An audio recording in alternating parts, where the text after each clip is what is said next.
Hey everybody, it's Tyler with Mountaineer Journey. We're going to review the Hoka Kaha 3. So the Hoka Kaha 3 is a super exciting hiking boot. It was just released January 1st of this year. Currently, it's our #1 rated hiking boot. We're going to go over our objective testing standards, giving a score for each category, and we'll give you an overall score at the end. The Kaha 3 has a new and improved design, better than the Kaha 2. It's more comfortable. It has a new toe box design, and it features the Gore-Tex Invisible Fit. So price, the price is pretty steep on the Kaha 3s. It's $240. I will say, it justifies the performance of this hiking boot. At the end of this video, we're going to go over a little tip that's going to help you justify the price. If at any point you'd like to purchase the Kaha 3, there's a link down below in the description. So let's get into our testing. We rated the comfort of the Kaha 3 a 9.5 out of 10. That's tied for one of the highest scores we've ever had for comfort of a hiking boot. When I put these on, I felt complete nostalgia, just like the Kaha 2s. Super comfortable and cushy. Didn't have any areas of compression whatsoever. The sock liner is made from PU. Again, it doesn't compress your foot. It's nice and sleek when you put it on, and you're able to slip into the hiking boots nice and easy. The Kaha 3 has the dual density EVA midsole. Again, super comfortable. Your feet slightly sink into the hiking boot, which is what you want. You don't want them to sink in too much. Just a great balance of overall comfort and stiffness. One great feature I wanted to mention about the Kaha 3, it's a Hoka staple. The outsole is enormous. It's great at shock absorption. It's over 2.5 inches. Didn't have any pains with my joints whatsoever. Just a super comfortable ride with this hiking boot. Just taking an overall look at it, take a look at the toe box here. There's no areas of compression or anything of that sort.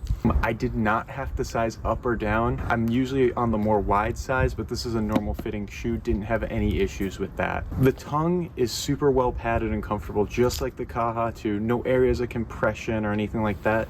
They added more padding to the top here. Some people were complaining about shin pain right around here, and they definitely iterated on that and made it much better. One area I thought they could have improved on was the heel.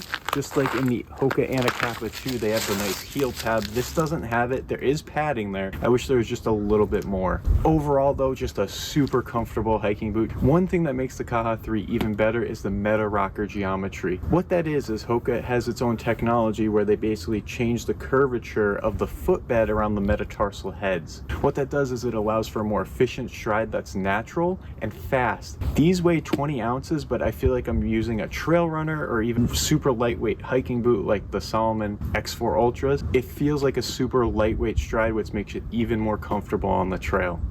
So let's talk about traction. So we rated that a 9.5 out of 10. Still one of the highest scores we've ever had for a hiking boot. So as you can see, the lugs are multi-directional pattern. They hold nice and true. I tested it on snow, obviously, as you can see. Slate, mud, dirt, basically everything. The Vibram Mega Grip holds up true and well every single time. I was able to hold an edge while hiking as well. Didn't have any issues going uphill or downhill with them. They just hold such a great grip on the trail, so I had no issues with traction. The traction definitely holds well in wet and dry conditions as well. And when I'm on mud, it easily sheds the mud. So one technology Hoka put into their hiking boots is the Hubble heel, which other hiking boots definitely do not possess from other companies. What that is it's an extended heel, as you can see on here. What that does is it allows more contact with the ground. The more contact you have, the more stable you're going to be while hiking. You definitely have to get used to the Hubble heel. It's weird having a slightly extended heel while you're hiking, but once you get used to it, it's definitely put into good use. When talking about traction, I want to talk about the torsional stability of the Kaha 3. When I'm on the trail, these hiking boots are nice and stiff, especially towards the heel, which is exactly what you want because your heel is the first thing to lift off the ground during your normal gait, as you can see. The Hubble heel, while you have more contact with the ground, enhances your stability while on trail. It's a nice and stiff hiking boot. I've talked about this in earlier videos. You want a stiff hiking boot for traction. When you encounter uneven terrain and you try and hold a grip, a hiking boot that's nice and flexible is going to lose that grip. But if one is nice and stiff and stable, it holds true against uneven terrain and won't allow you to lose grip. So overall, just excellent traction with the Kaha 3s. Overall protection, we rated this a 4.5 out of 5. It's made with nubuck leather. It has a new reinforced toe cap, as you can see. One part is leather here, and then a nice rubber cap as well here. Definitely protects you against any sharp objects or anything like that, as well as the sides. So the sides have nice reinforced nubuck leather. Don't have to worry about anything else piercing the sides of the boot whatsoever.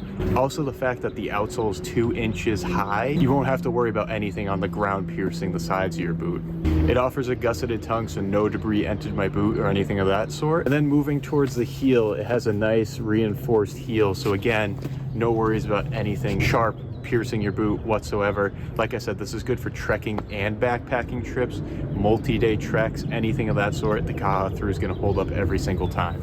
Water resistance, we rated this a 5 out of 5. It has a new Gore-Tex Invisible Fit. So with the Gore-Tex Invisible Fit, it's a new improved membrane by Gore-Tex. Usually people who have Gore-Tex liners for waterproofing reduce breathability of their hiking boots. The Invisible Fit is definitely breathable with this hiking boot, better than the Kaha 2, which didn't have the Invisible Fit.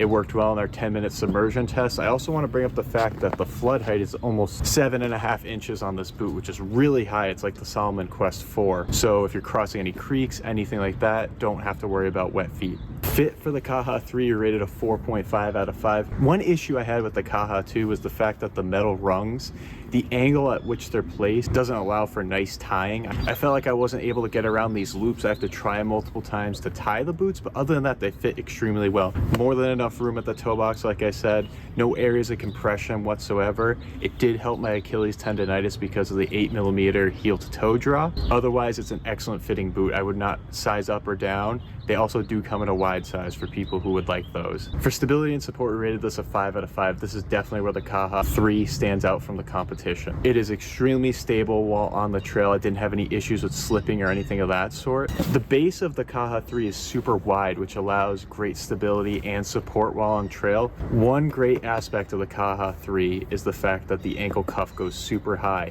It also doesn't dip down like you'll see in the Moab 3. It's kind of slowly tapers off towards the heel, which is what you want. Didn't have any sort of ankle strains or sprains with this. Just one of the most stable, supportive hiking boots you can purchase. Durability, we rated this a 10 out of 10. We've only been testing it for a month now because they've only been out for a month. No issues with breakdown of the outsole, midsole, or anything of that sort. The lugs hold nice and true. There's been no scuffs or anything of that sort. Hoka absolutely puts some of the best materials on the market into their hiking boots. No need to worry about durability with the Kaha 3. Rated the value of 5 out of 5 for the Kaha 3 and an overall score of 9.6, the highest score of any hiking boot we've ever tested in the last 10 years. So if you want excellent cushioning and comfort on trail, unmatched traction, and great value, the Kaha 3 justifies that price easily. If you guys enjoyed this video, please like and subscribe. If you'd like to purchase these, like I said, there's a link down below in the description where you may get a discount depending on when you click on the link.